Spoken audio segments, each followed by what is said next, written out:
either English or Korean. I'm not the only translator, as you've noticed already. I've translated a few poems for the Korean Lit website and try to help as much as I can. It's a very challenging work to translate between English and Korean, as you may know. The two languages are quite different vocabulary structure in various possible ways.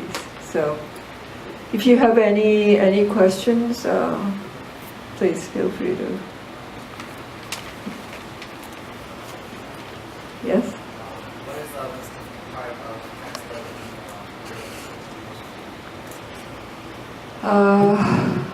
I think, I mean, this is a very predictable answer, but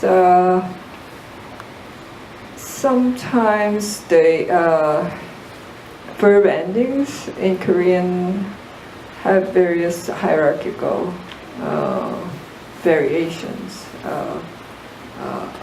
according to someone's position, absolute or relative positions and things like that, which English doesn't. When I translate some English novels into Korean, you don't have certain vocabulary that's equivalent, and that's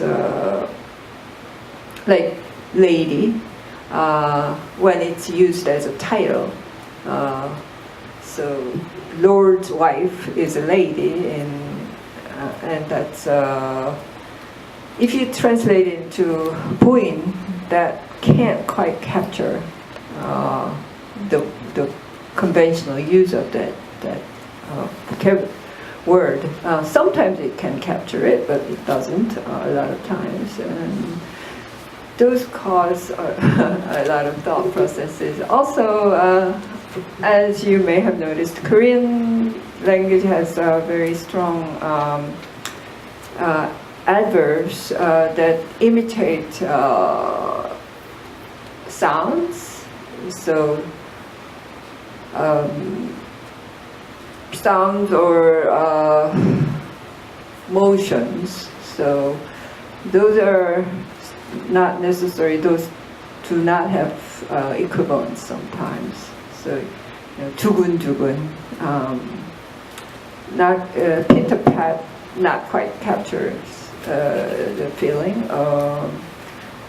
Or there were a few already in this presentation, but things like that, it's quite challenging. So. Any other questions?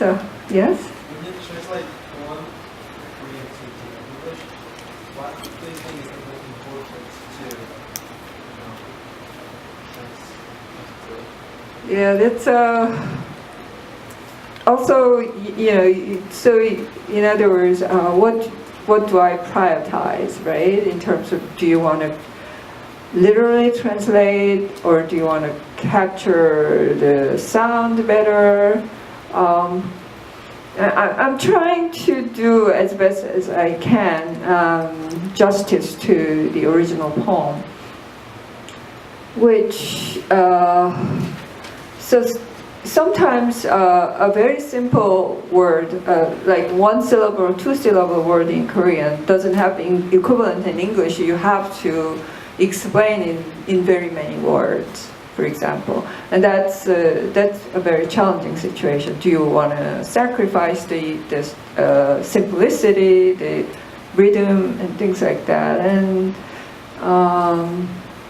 it's always case by case. You have to think hard what to preserve, what would do justice to the poem best. And in the end, I feel that there's one thing that I always try to remember, which is what Walter Benjamin said about translation, that the original is not original. It's already a translation.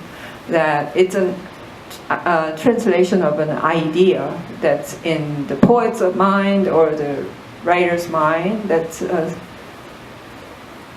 exists in imaginary word, and you translate it into words.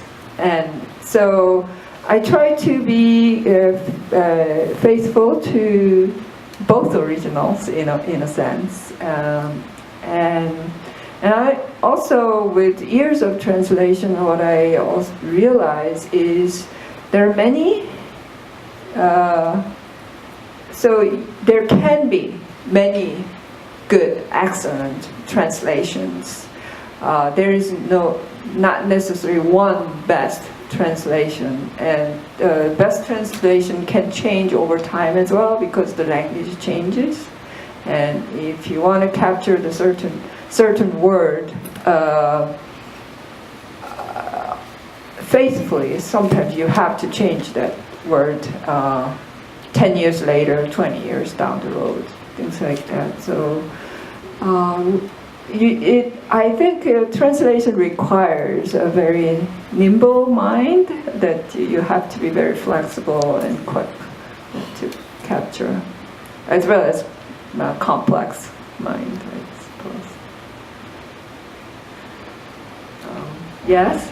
As someone who is fluent in both English and Korean, what are your favorite aspects of English and Korean? Oh, good question.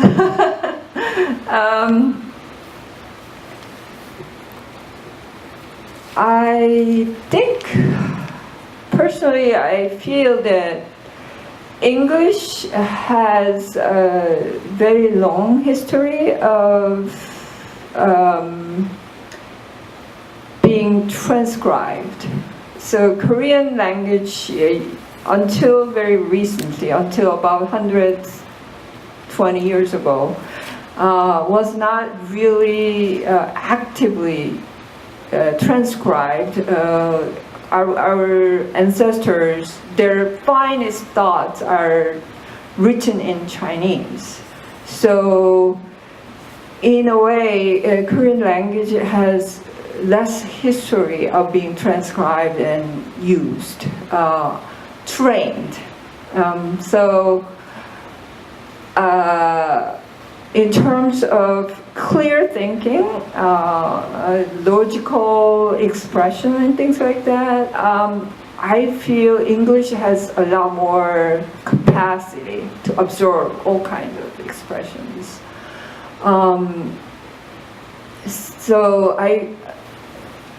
It always depends, but that's what I like about English, that I can clearly express my thoughts more easily, more readily. What I like about Korean language is its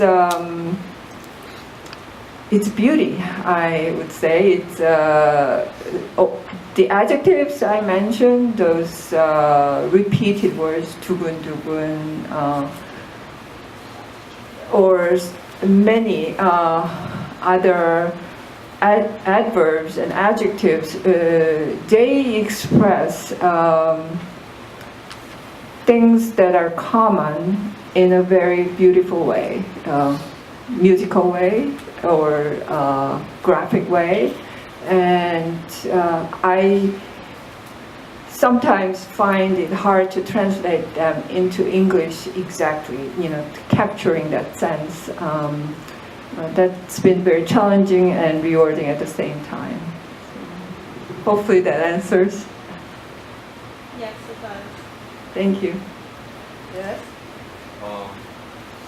일단 그 해석을 하는 건 이제 독자들한테 넘어간다고 하더라도 번역을 하실 때 한국어로서 받아들였을 때 그런 뉘앙스라든가 이런 거를 이해하는 느낌하고 영어 독자들이 읽었을 때 그 뉘앙스가 그게 서로 비슷하게 느껴진다는 거를 그 최소한의 어떤 공유되는 그런 느낌이 있어야 된다는 게 번역자로서 되게 중요한 역할이라고 생각하는데, 그런 거를 어떤 방식으로 확인하는 그런 과정이 있는지 그게 좀 궁금해요. 지금까지 특별히 가끔 이제 번역가들끼리 모여서 워크숍 같은 거 하면서 같이 작업하고 같은 단락을 놓고 이제 각자 번역을 한 다음에 만나서 어떤 게 제일 좋을까 이런 워크숍은 좀 해봤고요. 실제 이제 번역해서 작품을 내는 경우에는 지금 koreanlit.com 웹사이트도 그렇지만 대개는 이제 한 사람 정도 감수자가 따르게 되죠. 그래서 an editor goes over it and then editor gives that opinion to the translator and the translator think about it. But yeah, those are kind of established processes, and it would be great if we can get more exact method, but I don't know. It's something maybe you can think about. Yes. Any more questions? Yeah. Perhaps I will wrap up here. Maybe I'll take a question later. Thank you.